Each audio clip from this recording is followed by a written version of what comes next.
वाशिम जिल्ह्यातील चिमुरडीवर तिच्याच शिक्षकाने अत्याचार केला आहे, तर आरोपी शिक्षकाला पोलिसांनी ताब्यात घेतला आहे।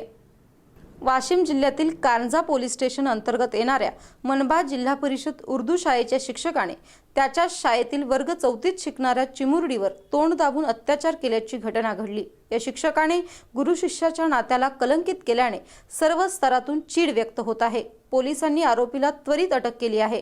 कारंजा शहर शिक्षणाचे माहेरघर समजले जाते।